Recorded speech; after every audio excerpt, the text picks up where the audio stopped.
Hey guys, it's me, man. Actually, I'm bringing you guys another Pokemon X and Y Wi-Fi battle against this guy named Wesley, who I met on Shofu stream. So without further ado, let's get into the match. I start with my Azumarill as he decides to start off with his Blastoise. On this turn, I decide to switch out because I know I can't do anything to this Blastoise. I switch into my Big Bangs, which is my specially defensive monster. He goes for the Earthquake. Um, I never really see Blastoise carry a lot of physical moves. They're very specially offensive, so that kind of shocked me. But this turn he goes for the Ice Beam and he finds out that how much of a specially defensive monster uh, my uh, my my Gudra is, because I go for the Dragon Pulse and I'm able to both hit it for half amount of damage and paralyze it, which is fantastic. And I decide to stay in and go for the Dragon Pulse on whatever he decides to switch in. He decides to switch into his Mr. Tusk, his Mamoswine, and takes about half damage, which is very respectable, especially for a pseudo legendary. People say that Gudra is a bad pseudo legendary. It's not. It's a great pseudo legendary. It does a lot of damage, and I think a lot of people really underestimate it. But back to the battle.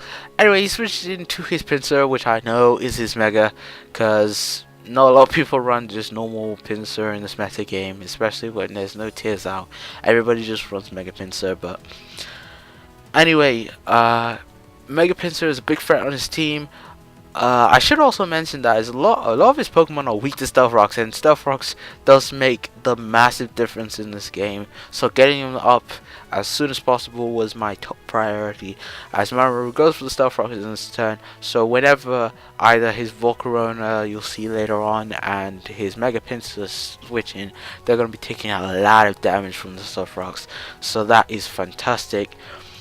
He decides to switch in to his Blastoise, which is kind of weird. He could have stayed in, gone for the return, and easily like 3-hit KO'd me, but he obviously thought that maybe he could have taken me out, so he decides to switch out.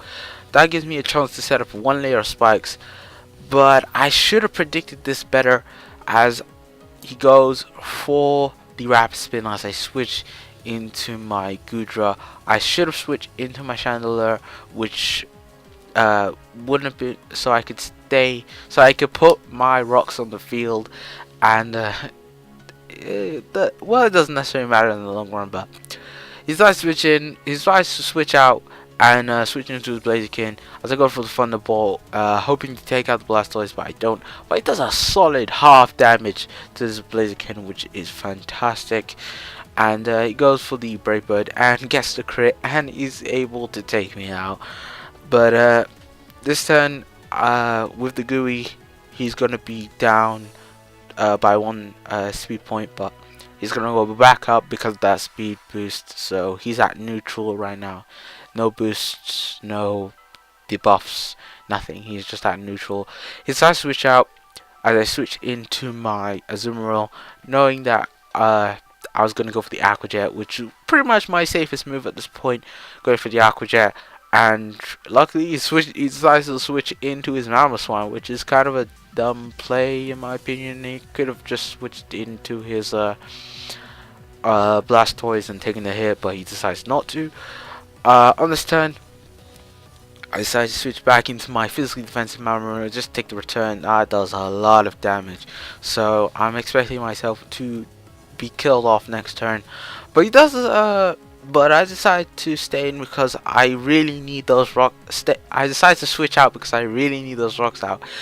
And expecting him to go for a normal type move, I switch into my Chandel, which is a bad play on my part. First of all, with that ability Aerialate, all his normal type moves are flying type moves, so I would have been hit regardless, and I lost my Chandelure for no goddamn reason. But it doesn't matter. Chandelure died for the greater good, because right now I'm able to switch back into my gain that leftovers, and this turn I'm going to be able to go for the Stealth Rocks. So he decides to go for this Dragon Rush. I never really see Dragon Rush being used on Dragonite. It's not really that great of a move. It has a very high risk of missing, and also is not very powerful compared to moves like Dragon Claw, and not really powerful compared to moves like Outrage. But starts to go for Dragon Rush again. Now I switch into my Zoomerl. Zoomerl is not weak against those Dragon type moves and is not affected by it.